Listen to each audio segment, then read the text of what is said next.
O cheirinho e o sabor intenso. É por si que a origem importa. Saber selecionar os melhores grãos torrados por mestres portugueses e moídos na perfeição. É por si que elaboramos um café com características únicas. Experimente a gama Café Intenso por si. A escolha acertada da DECO Proteste. Por si, viver bem ao melhor preço.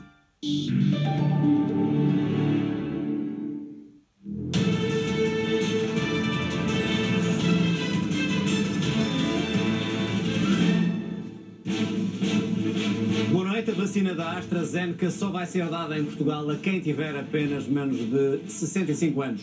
A decisão foi anunciada após muitas dúvidas quanto à eficácia desta vacina em relação à variante sul-africana e sobre a sua eficácia em pessoas com mais idade.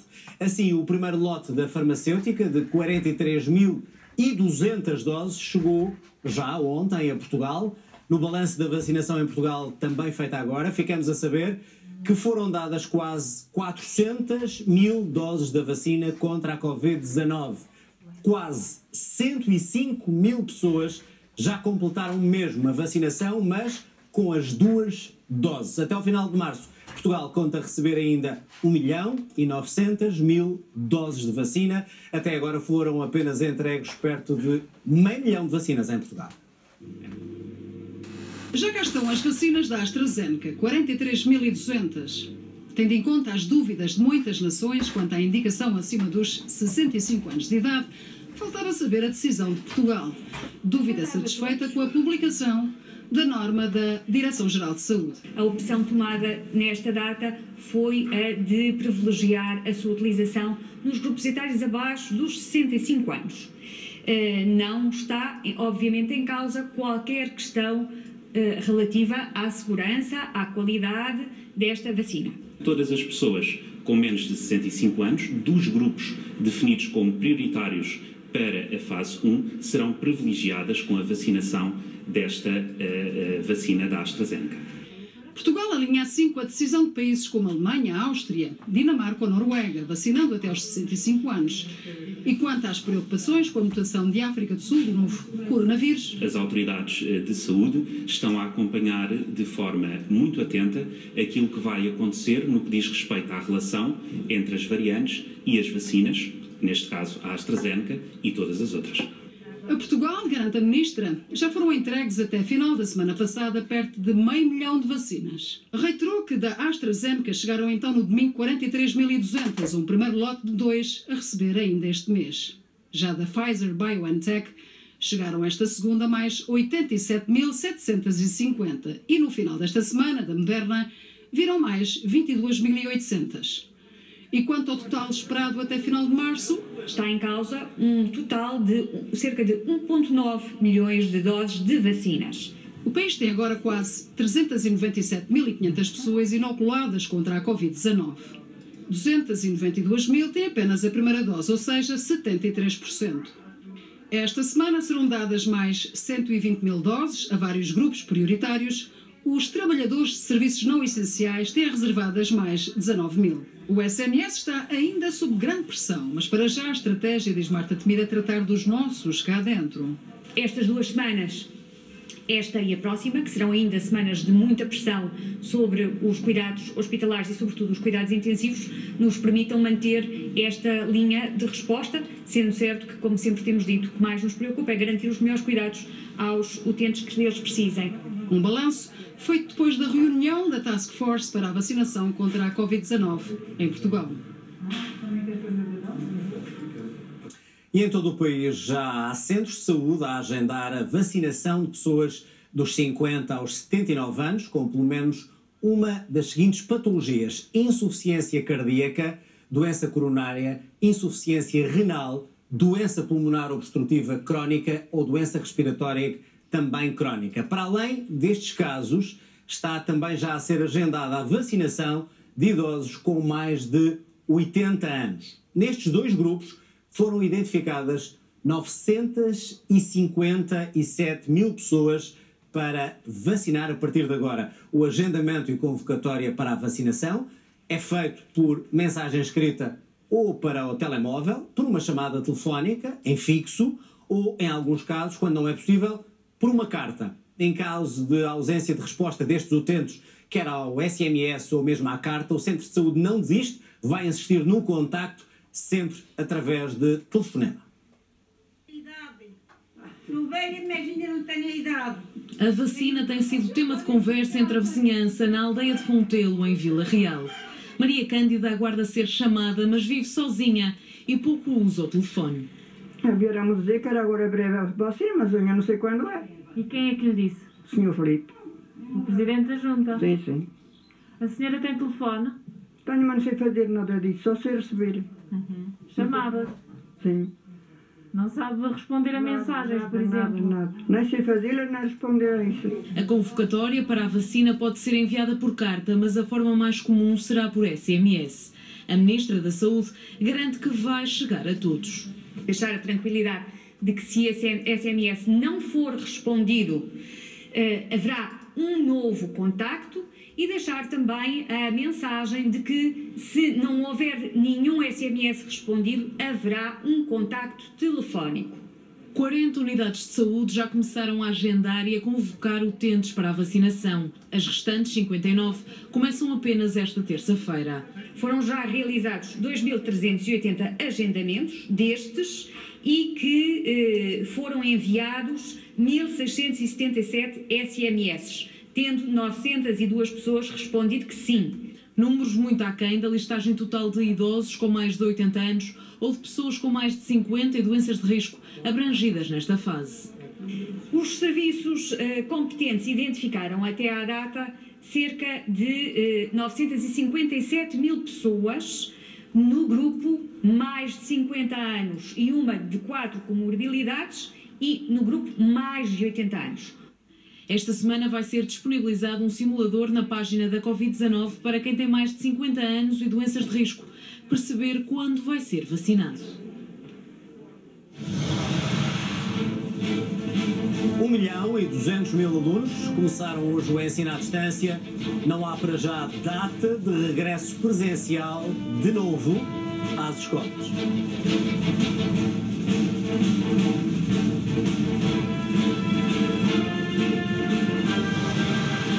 Em Portugal, o número de óbitos e infectados voltou hoje a descer significativamente. Pela primeira vez em 21 dias, o número de mortos ficou abaixo das 2 centenas. Vamos olhar para estes números. Morreram então em Portugal 196 pessoas vítimas de Covid-19. Número de infectados volta também a descer, aqui sim significativamente, para 2.505. É uma descida de mais de 50% face à última segunda-feira. Em sentido inverso, no entanto, temos os internamentos que voltam a subir. Há agora mais 96 pessoas nos hospitais portugueses, neste total de 6.344. Mais 12 também nos cuidados intensivos, soma no total assim 877 pessoas em estado grave nesta pandemia. Hoje foi publicado um novo mapa de risco, permanecem no nível mais elevado, ou seja, risco extremo, 219 concelhos em Portugal, que estão aqui a vermelho, são menos 15 do que no mapa anterior. A taxa de incidência não analisa ainda a última semana de forte descida nos números Covid. A unidade de cuidados intensivos criada por militares da Alemanha, que estão já em Portugal, recebeu os primeiros doentes.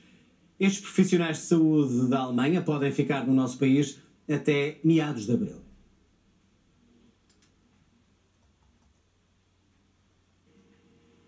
Os profissionais de saúde alemães passaram o fim de semana a adaptar-se à nova unidade de cuidados intensivos que criaram no Hospital da Luz. Os 8 médicos e os 18 enfermeiros insistiram em rotinas, testaram equipamentos e até tentaram aprender frases em português para conseguirem algum tipo de comunicação.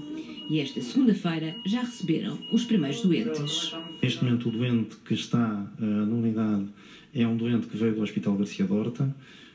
Estão 2 doentes neste momento a ser avaliados para ver qual deles terá em condições para poder vir, porque nem todos os doentes, como sabe, são transportáveis. Um é do Hospital de Cascais, o outro será do Hospital do Barreiro. They are severely ill, they are in a severe status, but currently stable. They have a severe pneumonia, they need ventilation therapy and they will need this for the next days, maybe weeks. As 8 camas da unidade vão ser ocupadas por doentes de hospitais situados nos concelhos da periferia de Lisboa, os mais críticos em termos de internamentos. E a pressão nos cuidados intensivos pode aumentar nas próximas 2 semanas. Será a consequência do elevado número de contágios do final de janeiro. Ainda existem mais camas que podemos expandir, mas já estamos praticamente em todos os blocos operatórios, em todos os recobros, em quase todos os hospitais. Portanto, a capacidade já é diminuta. Ainda existe, mas é diminuta. E é diminuta não só por espaço, mas principalmente pelos recursos humanos. Em relação a quando é que vamos respirar de alívio, olha, eu digo-lhe assim, sinceramente, quando tivermos menos de 3.000 casos diários às quartas e às quintas-feiras, 2 ou 3 semanas de seguida, com um RT inferior a 0,7 e menos de 270 doentes internados em medicina intensiva.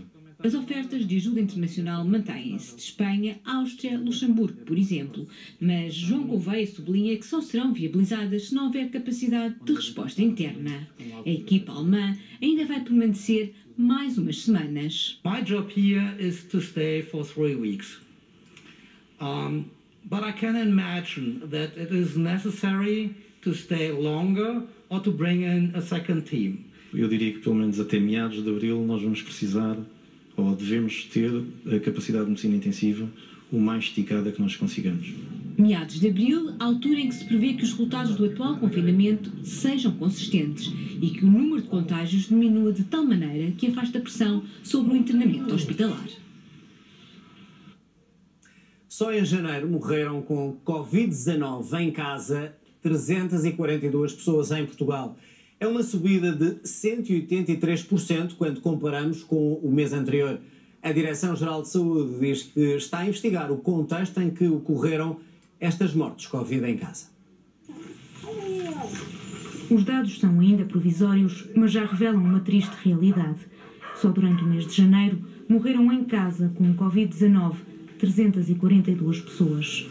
É mais de metade do número total de vítimas que perderam a vida nestas circunstâncias desde o início da pandemia. Os dados são da Direção-Geral de Saúde e expressam também, de forma evidente, quais são as principais vítimas. Idosos com 80 ou mais anos. Só nesta faixa etária morreram 444 pessoas em casa desde a chegada da Covid a Portugal. As mortes pela doença representam 5,9% dos óbitos ocorridos em domicílio durante o mês de janeiro. Cerca de 22% foram atribuídos a outras causas, uma percentagem que tem permanecido estável nos anos anteriores. A Direção-Geral de Saúde diz que está a investigar a evolução de mortes verificada este ano, contactando os médicos que emitiram os certificados de óbito. Começaram hoje as aulas à distância para 1.200.000 alunos. Não há data para já certa para o regresso presencial nas escolas. O Ministro da Educação defende, no entanto, que o regresso a essas aulas presenciais deve começar sempre pelos mais pequenos. Olá, chamo-me Manel e estou no 6º. Eu acho que esta segunda parte, segundo período, vai correr melhor, pois os alunos e os professores já estão mais habituados. E no meu caso, os meus professores são muito bons. Manel está otimista. A rotina das aulas em casa está de volta, mas há problemas que nem sempre são matemáticos. Eu tenho 3 irmãos e cada um vai estar a trabalhar. E ainda tenho mais o meu pai, que também precisa trabalhar em teletrabalho. Então, as minhas dificuldades vai ser conseguir gerir a casa para todos estarem numa divisão sem fazer barulho. Eu só espero que o meu computador não avarie, nem a internet falhe. E eu vou sentir falta dos meus colegas. No ensino à distância, por vezes, temos falhas técnicas, como por exemplo falta de internet. E cá em casa, como somos muitos, só temos o computador para partilhar. Para evitar problemas, esta professora de português prefere ir até à escola. Quando comecei a instalar a Teams e a trabalhar com a Teams, aquilo bloqueava. E eu, para dar aulas às 8, tinha que ligar o computador às 7. Trocas muita por boeda. Olha, casamos contigo! Aqui o aspecto que é esgotante tem a ver com todas as questões técnicas. É o e agora o som, e agora liga aqui, e agora para transmitir, para passar o ecrã, para partilhar um vídeo. Todas estas questões técnicas que se a pessoa está muito habituada e domina, mas às vezes mesmo dominando a coisa não corre bem. No dia em que 1 milhão de alunos está em aulas à distância, o Ministro da Educação visitou a Escola Básica de São Brás de Alportel. É uma das escolas que recebe filhos de profissionais essenciais e crianças com necessidades educativas especiais. Tiago Brandão Rodrigues acredita que o ensino presencial deve começar primeiro para os mais novos. Se foi difícil fecharmos as escolas, sabendo que o tínhamos que fazer em determinado momento, temos que ter, de certa forma, um esforço coletivo para criarmos as condições sanitárias para voltar a abrir o mais rapidamente possível, sempre com segurança e começando, muito provavelmente, pelos mais pequenos, que são os que têm menos autonomia. Nós temos aqui umas visitas especiais. Para já, mais crescidos ou mais pequenos, tirando raras exceções, todos vão continuar com aulas em casa.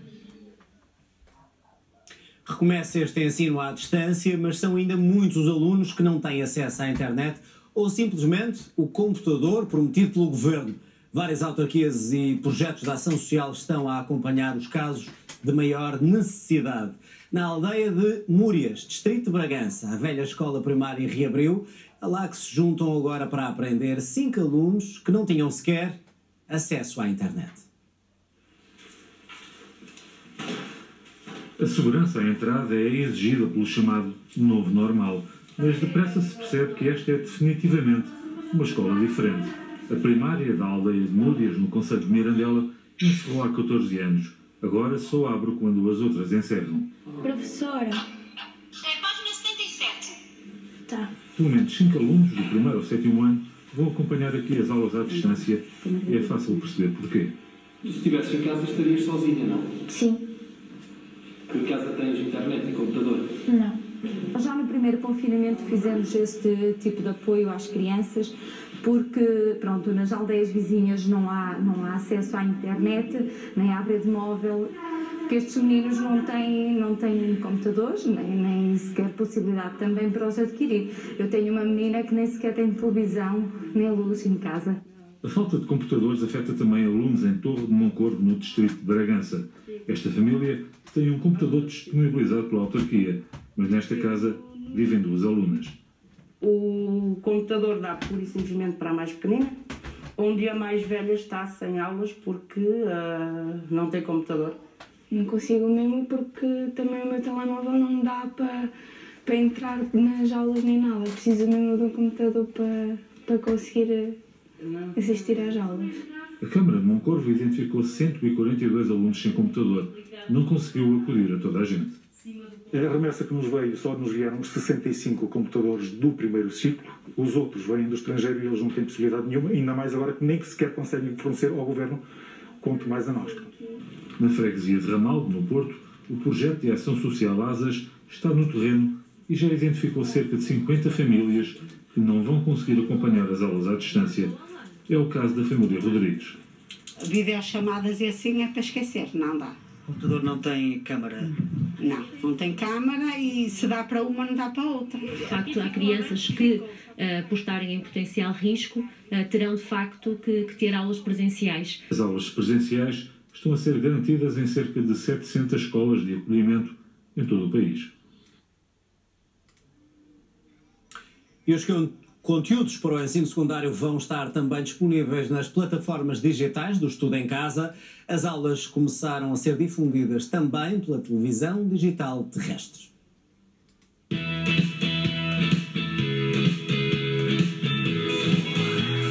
O recomeço das aulas à distância pretende estar mais acessível a todos os alunos do secundário.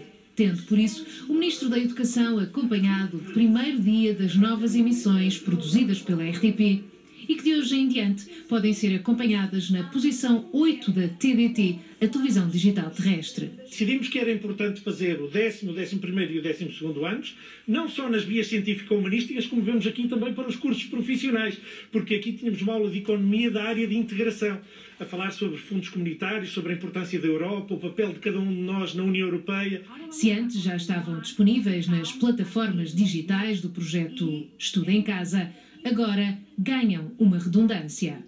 São 15 blocos diários que são produzidos, 75 blocos semanais de aulas que abarcam todas as áreas e que era muito importante dignificar, expandir e criar redundâncias, porque existe o ensino à distância, mas este também é um instrumento utilizado pelos professores. Do primeiro ao 12º ano de escolaridade, De segunda a sexta, as aulas para o secundário podem também ser acompanhadas na posição 444 da TV Cabo.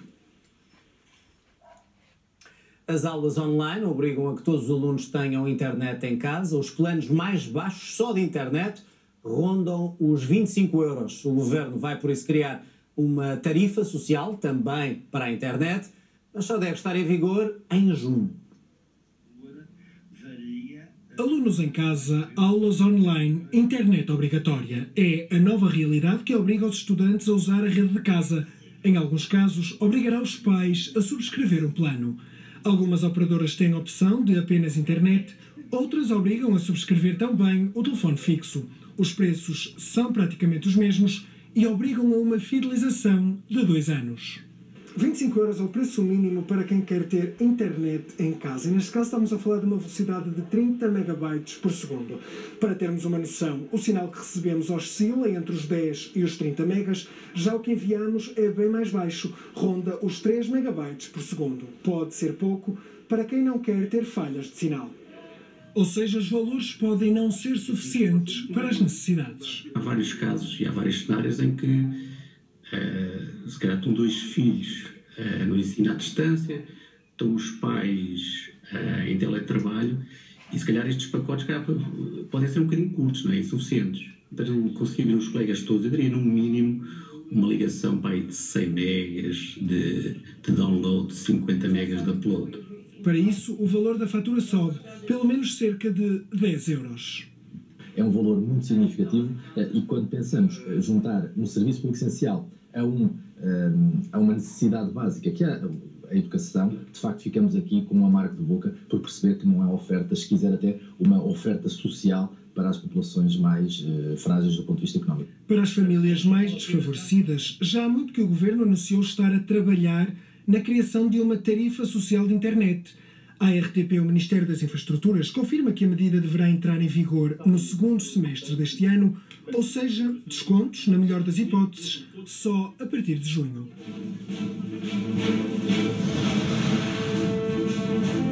Investigação no Luxemburgo revela 55 mil empresas internacionais que gerem pelo menos 6,5 bilhões de euros. Muitas não têm sequer escritório nem trabalhadores. A maioria pode estar ligada à lavagem de dinheiro.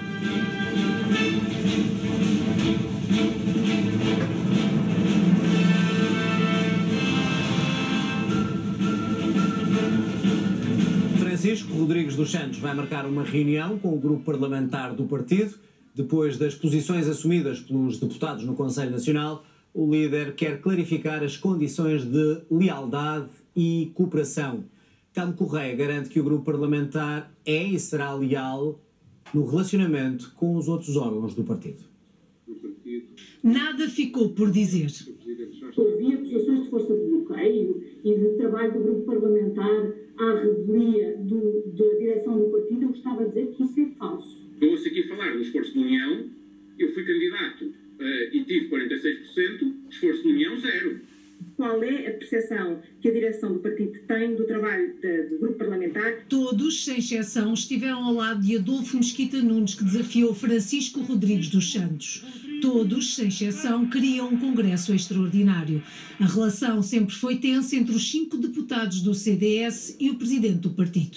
O meu empenho é o mesmo de sempre. É articular posições e trabalhar de forma leal e cooperante com o grupo parlamentar do partido, que é um instrumento fundamental da ação política do CDS. E eu espero que, para o futuro, essas sinergias resultem. Francisco Rodrigues dos Santos tentou apaziguar os ânimos no final do Conselho Nacional. A RTP sabe que o líder do partido vai marcar uma reunião com o grupo parlamentar para clarificar as condições de lealdade, confiança e cooperação para trabalharem em conjunto depois do que foi dito no encontro do fim de semana. É só o Sr. Presidente do Partido que não dê a ideia de estar agarrado ao lugar. Eu acho que a existência do partido está em risco. A linha do rumo não existe. Nunca questionei a legitimidade desta direção. Nunca. Nunca me revi nela. Não sou obrigado. O CDS não tem um programa mobilizador, não tem uma afirmação da sua liderança. Factual, neste momento, que a direção está enfraquecida. Contatados pela RTP, os deputados não quiseram prestar declarações. Apenas o líder parlamentar do CDS garante que a bancada centrista trabalha no interesse do partido e que, por isso, a posição de cada deputado do Conselho Nacional não se confunde com as funções parlamentares. Telmo Correia assegura que o grupo parlamentar é e será leal e institucional no relacionamento com os outros órgãos do partido, como sempre foi. Já nas redes sociais, o deputado João Gonçalves Pereira escreveu que, depois de ter lido no jornal online Observador que os parlamentares do CDS estão em xeque, espera agora um desmentido imediato e esclarecedor do presidente do partido. Francisco Rodrigues dos Santos passou no teste da moção de confiança, embora com uma margem curta. Conseguiu 54,3% dos votos. A líder do Bloco de Esquerda diz que é incompreensível o atraso na distribuição e acesso à internet para o ensino à distância. Catarina Martins pede por isso ao Governo urgência na distribuição de mais computadores aos alunos. No dia do regresso às aulas, esta escola profissional em Almada está praticamente vazia. Os professores estão a dar as aulas virtuais a partir de casa. Catarina Martins elogia o esforço e faz o apelo ao Governo. É urgente que as escolas tenham os computadores que foram prometidos. Eu lembro que já foram prometidos no início do ano letivo. Disse que este ano letivo ia arrancar com esses meios tecnológicos e é muito difícil perceber porque é que não arrancou.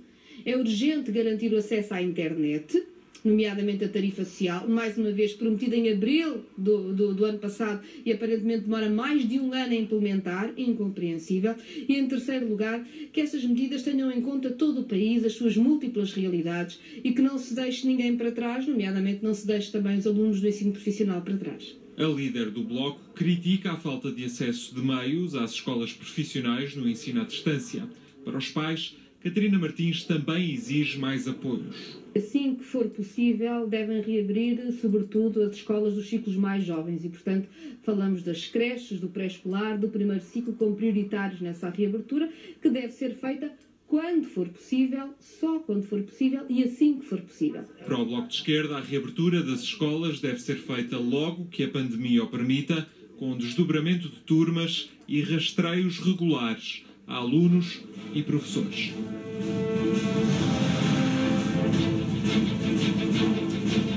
Estão a aumentar pedidos para a utilização da máquina que substitui as funções dos pulmões e do coração.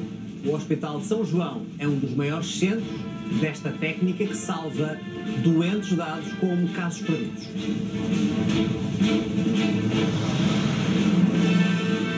Crise grande no negócio dos casamentos. O setor está a ser um dos mais penalizados pela pandemia. Empresas com perdas de 90% na faturação. Regressamos já a seguir a um breve intervalo. Fique por aí. Até já.